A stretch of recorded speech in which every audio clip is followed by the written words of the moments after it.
यदि आप इस वीडियो पर आ गए हैं तो निश्चित आप पचमढ़ी घूमने का प्लान बना रहे हैं या तो पचमढ़ी की खूबसूरत वादियों को देखने का लुत्फ उठाना चाह रहे हैं। तो चलिए अपनी यात्रा की शुरुआत करते हैं। सबसे पहले आप कहीं से भी ट्रेन पकड़िए और उतर जाइए Pipariya railway station. Pipariya railway station में उतरने के बाद ध्यान दीजिएगा, मैं आपको बेसिक चीजें बता रहा हूँ। यहाँ से आप टैक्सी पकड़िए और पहुँच जाइए पचमढ़ी। यदि आप नॉन सीजनल टाइम पे आते हो अर्थात वीकेंड पे नहीं आते हो तो टैक्सी का पर पर्सन किराया रहेगा 100 रुपीज। यदि आप वीकेंड पे आते हैं ये कॉस्ट आपको हर जगह महंगी पड़ेगी, चाहे वो टैक्सी हो, होटल हो या जिप्सी हो। तो टैक्सी लीजिए और पहुंच जाइए पचमढ़ी। पचमढ़ी छोटा सा शहर है, लगभग 15,000 की आबादी है। यहाँ आपको होटल आसानी से मिल जाएंगे। सिक्योरिटी 100% फुल प्रूफ है, किसी भी प्रकार को आपको सोचने की जरूरत नहीं है। अब मैं बात करता हूँ होटल की। हम लोग 6 लोग आए थे ट्रिप में और हम लोग 2 रूम बुक किए हैं। पर रूम का कॉस्ट है 1500 रुपए। लेकिन जब हम अपने मैनेजर से बात किए तो वो हमें बताते हैं कि यदि आप नॉन वीकेंड पे आते हैं तो 1500 है, लेकिन यदि वीकेंड पे आते हैं या सीजन टाइम पे आते हैं जब बहुत ज्यादा रश होता है पचमढ़ी पे, उस टाइम पे यही होटल आपको 2500 से 3000 के बीच में कॉस्ट पे करना होगा। अब हम चलते हैं होटल से बाहर जिप्सी की ओर। हम 6 लोग हैं, 6 लोग के बीच में एक जिप्सी कंबाइन कर सकते हैं। ध्यान दीजिएगा, यदि आप आते हैं तो ग्रुप में आए तो 6 आए, 7 व्यक्ति कभी भी मत आइएगा। यदि आप 7 आएंगे तो आपको 2 जिप्सी करना होगा। यदि आप 6 से भी कम आते हैं तब भी आपको उतना ही कॉस्ट पे करना होगा, या तो आप किसी के साथ एडजस्ट होंगे, जो कि ज्यादा सही आपके लिए होगा नहीं। क्योंकि यदि आप घूमने आते हैं तो घूमने का मजा ग्रुप में ही है। तो मेरी सलाह होगी कि आप 6 लोग आए और 6 लोग इकट्ठा जिप्सी में जाएं, क्योंकि उसका आनंद अलग ही रहेगा। पचमढ़ी का इतिहास उतना ही खास है जितनी इसकी प्राकृतिक सुंदरता। क्योंकि पचमढ़ी हिल स्टेशन अपने आप में बहुत बड़ा हिल स्टेशन है, इसलिए इसे एक वीडियो में कवर करना उतना आसान है नहीं। आज हम बात करेंगे नॉन एंट्री पॉइंट के बारे में, जैसे कि पांडव गुफाएं, गुप्त महादेव मंदिर, हांडी खो एवं green valley. Non entry point वो होता है जहाँ आपको गाइड ले जाने की आवश्यकता नहीं है, आप विदाउट गाइड घूम सकते हैं। जिप्सी वाला जो है आपको पूरा हिल स्टेशन घुमा देगा। इसीलिए हम इस वीडियो के 2 पार्ट्स बनाएंगे। नेक्स्ट वीडियो में हम कवर करेंगे एंट्री पॉइंट, जहां आपको गाइड ले जाने की आवश्यकता होगी, जैसे कि बी फॉल, मध्य प्रदेश की सबसे ऊंची चोटी, धूपगढ़ की चोटी, जटाशंकर की गुफाएं, अन्य कई चीजें जैसे कि इको पार्क से लेकर के लवर पॉइंट तक आदि चीजों पे हम नेक्स्ट वीडियो पे कवर करेंगे।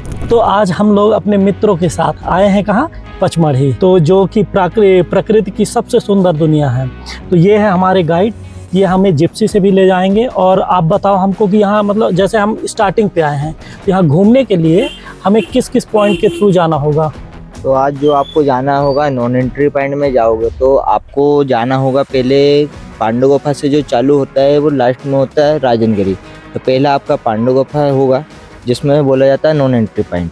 तो पहला पांडव गुफा, हांडी खो, Priyadarshini, echo point, green valley, गुप्त महादेव, बड़ा महादेव, कालभैरव मंदिर, पार्वती गुफा और भस्म कुंड, झील, राजनगिरी, लवर्स पॉइंट, सूर्य नमस्कार गार्डन। तो चलिए शुरुआत करते हैं पांडव गुफा से। महाभारत काल के दौरान पांडवों ने अपने वनवास के समय यहाँ शरण ली थी, इसी वजह से इन गुफाओं का नाम पांडव गुफा पड़ा। गुफाओं की संरचना बेहद साधारण है, लेकिन ये ऐतिहासिक दृष्टिकोण से महत्वपूर्ण मानी जाती है। 5 गुफाओं में से सबसे बड़ी गुफा को भीम गुफा के नाम से जाना जाता है, जबकि सबसे छोटी गुफा द्रौपदी की गुफा मानी जाती है। इन गुफाओं का निर्माण बौद्ध काल में हुआ था और इनका उपयोग साधना स्थल के रूप में किया जाता था। गुफाओं के आसपास का वातावरण भी बहुत ही शांत और हरा भरा है। पचमढ़ी आने वाले पर्यटक यहाँ की सुंदरता और पौराणिक महत्व के कारण पांडव गुफाओं को देखने अवश्य आते हैं। यह स्थल न सिर्फ इतिहास प्रेमियों के लिए खास है, बल्कि प्रकृति प्रेमियों के लिए भी एक आकर्षण का केंद्र है। इस बात का जरूर ध्यान रखें, यदि आप पांडव गुफा के ऊपर जा रहे हैं तो सीढ़ियाँ चूंकि पत्थर को काट करके बनाई गई हैं, तो सीढ़ियों में सावधानी पूर्वक चढ़ें, क्योंकि यहाँ फिसलने की संभावना ज्यादा है और यदि आप फिसलते हैं तो चोटग्रस्त होने की संभावना उससे भी ज्यादा होती है। यह है पांडव गुफा के सबसे ऊपर का पार्ट। यहाँ से आप पूरे पचमढ़ी के दर्शन कर सकते हैं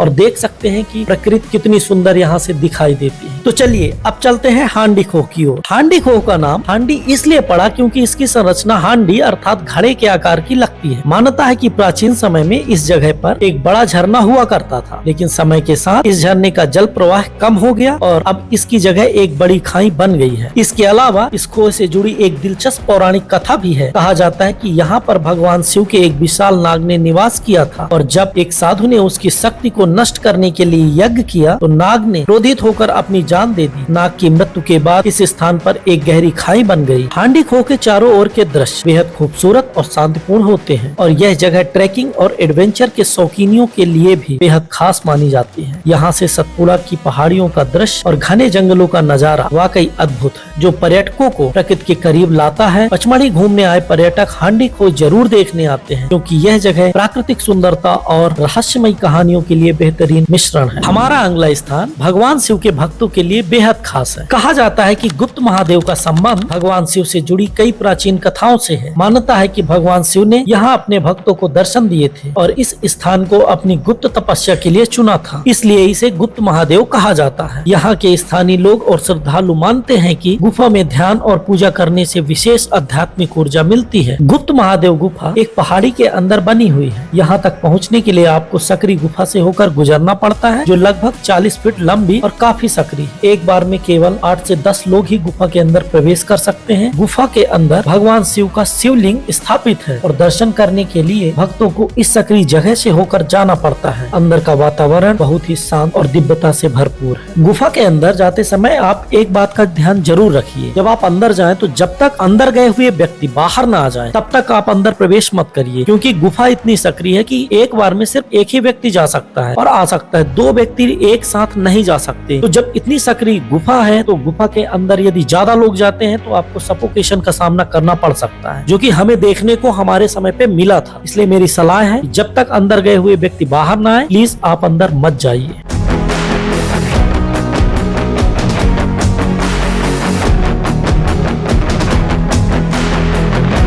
ग्रीन वैली पचमढ़ी का एक बेहद खूबसूरत और शांत स्थल है, जो अपनी हरी भरी वादियों और अद्वितीय प्राकृतिक सौंदर्य के लिए प्रसिद्ध है। यह स्थान सतपुड़ा के घने जंगलों और ऊंची नीची पहाड़ियों से घिरा हुआ है और यहाँ से आप आसपास के विशाल घाटियों का अद्भुत दृश्य देख सकते हैं। ग्रीन वैली का मुख्य आकर्षण इसकी गहरी और विस्तृत घाटियाँ हैं, जो चारों ओर हरियाली से ढकी हुई है। यहाँ से दिखाई देने वाला नजारा बेहद मनोरम है, खासकर मानसून के समय जब यहाँ की हरियाली अपने चरम पर होती है। दूर दूर तक फैले घने जंगल, घाटियों में बादलों का उतरना और पहाड़ों के पीछे छुपता सूरज इस जगह को और भी जादुई बना देता है।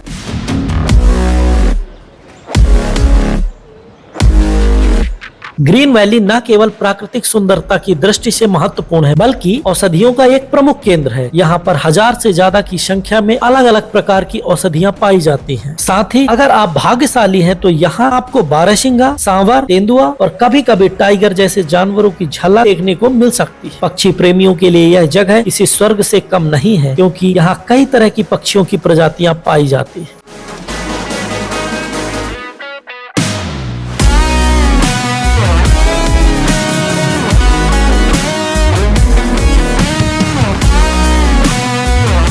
इको पॉइंट पचमढ़ी का एक प्रसिद्ध पर्यटक स्थल है, जो अपनी प्राकृतिक ध्वनि गूंज के कारण लोकप्रिय है। यह स्थान पर्यटकों के बीच विशेष रूप से इसलिए मशहूर है क्योंकि यहाँ अगर आप कोई आवाज करते हैं तो वह आवाज आपको कुछ सेकंड तक गूंजती हुई सुनाई देती है। यह एक बेहद अनोखा अनुभव है और इसी कारण इसे इको पॉइंट के नाम से जाना जाता है। जब आप इको पॉइंट आएंगे तो आपको सामने दिख रहा होगा बड़ा महादेव मंदिर। देख लीजिए, यही बड़ा देव मंदिर है, जो कि आप गुप्त महादेव के रास्ते से लगभग 700 सीढ़ियों का रास्ता तय करते हुए आप बड़ा महादेव मंदिर तक पहुंचेंगे। यदि आप नेचर लवर हैं और आपको ट्रैकिंग का शौक है तो आप जरूर गुप्त महादेव के रास्ते से बड़ा महादेव जरूर जाइए। इको पॉइंट की सुंदरता आप देख करके लगा सकते हैं। आपको दिख रहा होगा यहाँ के दृश्य कितने मनोरम हैं। यहाँ आने के बाद जो आप शांति का अनुभव कर रहे होंगे, शायद दुनिया में कहीं और नहीं होगी।